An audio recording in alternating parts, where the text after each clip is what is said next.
नमस्कार दोस्तों, genius classes bye Pankaj sir में आपका स्वागत है। आज का टॉपिक है रैंकिंग टेस्ट। रैंकिंग टेस्ट पे जो क्वेश्चन बनते हैं वो आपका total number, minima maxima number, position interchange और स्पेशल प्रॉब्लम्स होते हैं। टोटल नंबर पे दो टाइप्स के क्वेश्चन हैं, मिनिमा और मैक्सिमा पर भी दो टाइप्स के हैं और पोजीशन इंटरचेंज पे भी तीन टाइप्स के होते हैं और स्पेशल प्रॉब्लम पे भी आपका तीन टाइप्स का है। जैसे कोई व्यक्ति है और एक पंक्ति में बैठा हुआ है, उस व्यक्ति का बाएं से और दाएं से दोनों पोजीशन दिया हुआ है, तो उस पंक्ति में पूछा जाए व्यक्तियों की संख्या कुल कितनी है, तो total number is equal to होगा position from one end plus position from other end minus one is equal to total, अर्थात x1 plus x2 with in bracket minus one is equal to total.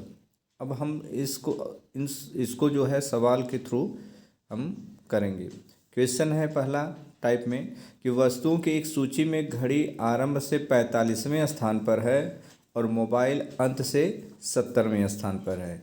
यदि घड़ी अंत से 50वें स्थान पर हो तो सूची में कुल कितनी वस्तुएं हैं। तो यहाँ पर प्रारंभ में घड़ी का स्थान 45 था और अंत से घड़ी का स्थान 60 था, तो कुल वस्तुएं कितनी होंगी, तो x1 plus x2 minus one, अर्थात 45 प्लस 50 माइनस 1 बराबर कुल वस्तुएं 94। सूची में मोबाइल का प्रारंभ से स्थान ज्ञात करने के लिए प्रारंभ से मोबाइल का स्थान हम x मान लेते हैं और अंत से मोबाइल का स्थान 70। तो इस तरह से x plus 70 minus one is equal to 94, x plus 70 is equal to 95 और x is equal to 95 minus 70, x is equal to 25। तो a का प्रारंभ से स्थान प्लस a का अंत से स्थान बराबर b का प्रारंभ से स्थान प्लस b का अंत से स्थान। तो एक ही वस्तु की दो स्थितियां बाएं और दाएं से दी गई हों और दूसरे वस्तु की भी उसी लाइन में अगर बाएं से दाएं से दो स्थितियां दी जाएं, तो हमें जो फार्मूला हमें यूज करना है, ए का प्रारंभ से स्थान प्लस ए का अंत से स्थान बराबर बी का प्रारंभ से स्थान प्लस बी का अंत से स्थान। नेक्स्ट क्वेश्चन, एक कक्षा में जितने बच्चों ने वार्षिक परीक्षा उत्तीर्ण की उनमें से राम का क्रम ऊपर से 14वां तथा नीचे से 28वां है। यदि 16 बच्चे परीक्षा में फेल हो गए हों तो कुल कितने बच्चों ने परीक्षा दी है। तो राम का क्रम प्रारंभ से प्लस अंत से प्लस फेल बच्चे कितने हैं total minus one is equal to कुल बच्चे। तो 14 plus 28 plus 16 minus one is equal to कुल बच्चे। तो 58 minus one is equal to कुल बच्चे बराबर 57। ये रहा आपका पहला टाइप का। अब दूसरे टाइप के क्वेश्चन में मैक्सिमम नंबर और मिनिमम नंबर पे, तो मैक्सिमम नंबर के लिए सीधा फार्मूला है total a part is equal to B D plus M D plus S D, bigger digit plus मध्य वाला mid digit plus S D small digit, तीनों को ऐड कर देने पर मैक्सिमम नंबर प्राप्त हो जाता है। लेकिन मिनिमम नंबर का केस जो है, न्यूनतम संख्या के लिए बी डी में हम S D minus M D minus 2 जोड़ते हैं और सबसे अधिक पेपर में न्यूनतम संख्या पे ही प्रश्न पूछे जाते हैं। तो एस डी का मीनिंग होता है स्मॉलर डिजिट, एम डी का मीनिंग होता है मिडिल डिजिट और बी डी का मीनिंग होता है बिगर डिजिट।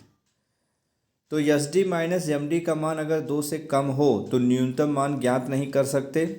अगर S D minus M D का मान 2 या 2 से अधिक हो तभी हम न्यूनतम मान ज्ञात कर सकते हैं।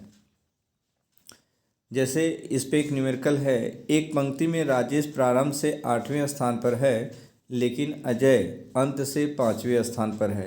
यदि दोनों के बीच 2 विद्यार्थी हों तो कुल विद्यार्थियों की अधिकतम व न्यूनतम संख्या ज्ञात कीजिए।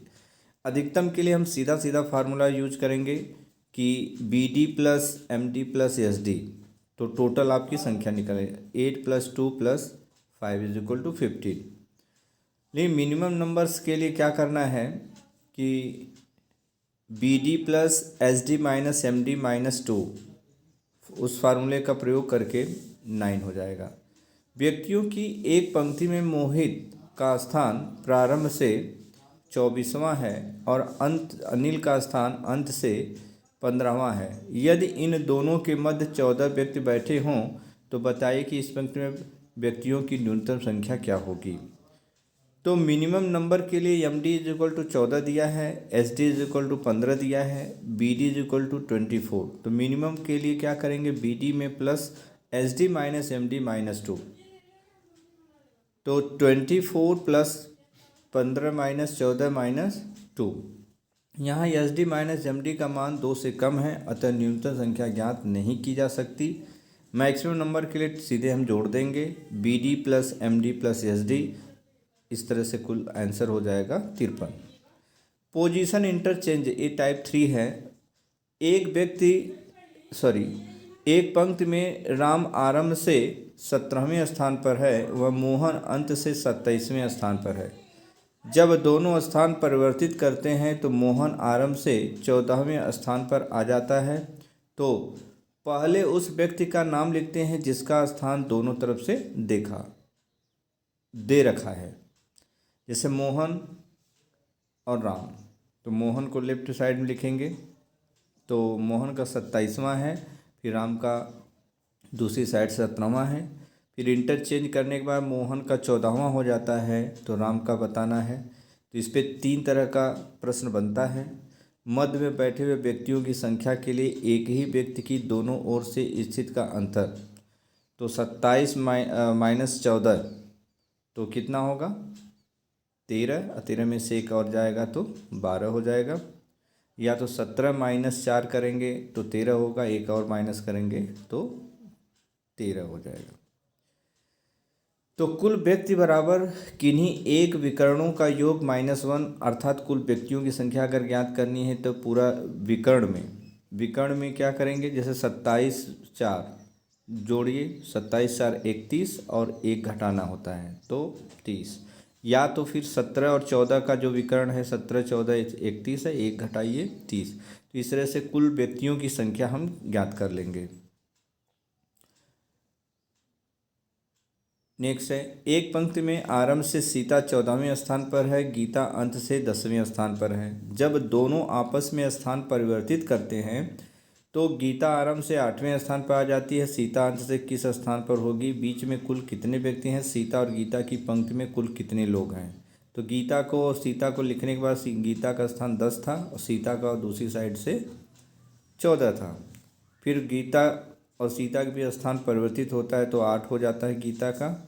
तो यहाँ 10 से 14 आपका +4 है, तो 8 से +4 करेंगे तो 12वां पोजीशन, सीता का जो न्यू पोजीशन है 12 हो जाएगा।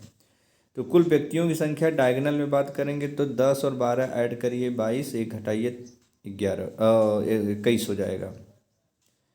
और 14 और 8 आपस में जोड़े तो 8 6 14,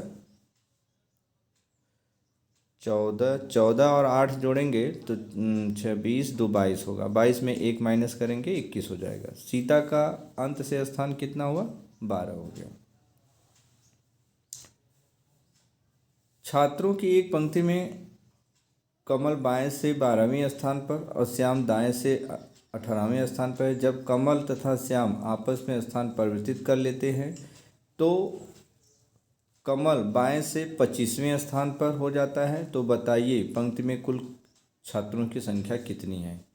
तो कमल को बाएं और श्याम को दाहिने तरफ, कमल का पोजीशन 12 है, श्याम का दूसरी तरफ 18 है।